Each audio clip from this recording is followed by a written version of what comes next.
When you think about Amazon, you probably picture this huge, convenient, and kind of neutral place to buy stuff. But what if I told you that's just the shiny surface? What if underneath all that, there's a whole other system at play, one that Jeff Bezos would really rather you didn't know about?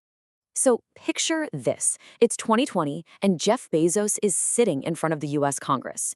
He's under oath, and he gets asked a very direct question. Does Amazon use data from its own sellers to launch competing products? He didn't say no. Instead, he gave this answer, which frankly says a whole lot more.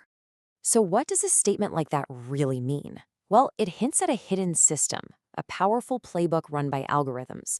And according to our source material, this playbook is systematically designed to target Amazon's own third-party sellers. Okay, so the first piece of the puzzle is data, and we have to be clear. Amazon isn't just a store. It's a massive data harvesting machine. It has what some former employees have called a God's view of every single thing that happens on its platform. And when we say God's view, we mean they can see everything. There's a team whose job it is to see what search terms you use to find a product, whether you actually bought it, and get this, they can even see the exact profit margin the seller is making on that item. Every move you make, every click, it's all visible. So how does this actually work in the real world? Let's walk through an example. Imagine you're a small seller, and you've designed this amazing new yoga mat. All of a sudden, it takes off. It's a bestseller. But that success triggers a red alert inside Amazon.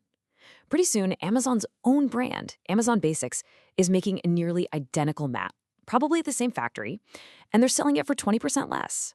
Your breakout hit just became the R&D for your biggest competitor.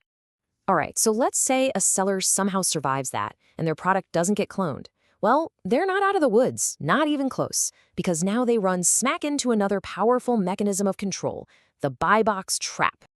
80%. Just let that number sink in for a second. A staggering 80% of all sales on Amazon go through that one little yellow button, the Add to Cart or Buy Now button. That's the buy box.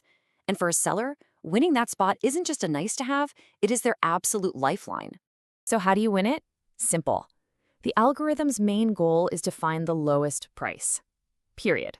This kicks off what our source calls a race to the bottom, this brutal, never-ending price war where everyone is just trying to undercut each other for that critical spot. And here's the kicker. The algorithm isn't just looking at Amazon's website. It's scanning the entire internet. So if you, the seller, try to offer your product for even a single dollar cheaper on your own website or anywhere else, the algorithm finds out and you get punished. It strips you of the buy box and your sales instantly go to zero. You can see the impossible situation this creates, right? It's a total catch-22. You can either keep your price rock bottom on Amazon and make almost no profit, or you can offer a better deal somewhere else and watch your Amazon sales completely vanish. The source is clear. This isn't competition. This is, and I quote, algorithmic hijacking. So just to recap, your data can be used against you and you're algorithmically trapped in a price war. Sounds pretty tough, right? Well, there's a third layer. The game has totally changed. Now sellers have to pay what is essentially a protection fee just to get seen at all. I mean, think about your own experience searching on Amazon. A decade ago, you searched for, say, running shoes, and the top results were the best-selling, most popular shoes. Makes sense. But today, the first, second, even third row of results, it's all just ads. It's all marked sponsored. So what happens is the real organic results get pushed way, way down the page. This forces sellers into a corner. They have to spend a ton of money on Amazon's ads. What used to be an option to get a little extra visibility is now basically mandatory if you want to survive. And all those fees, they really add up.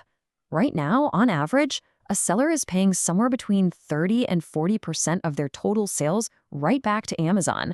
That's between commissions, fulfillment fees, and now all that advertising. It's less like you're running your own business and more like you're a tenant paying higher and higher rent to a landlord who owns the entire city. So you have these three things happening: the data harvesting, the buy box trap, and the forced ad spending. How do they all fit together? Well, they all work to power something Jeff Bezos loves to talk about, his flywheel. But there is a very dark side to how it actually works. Now, this is the official version of the flywheel.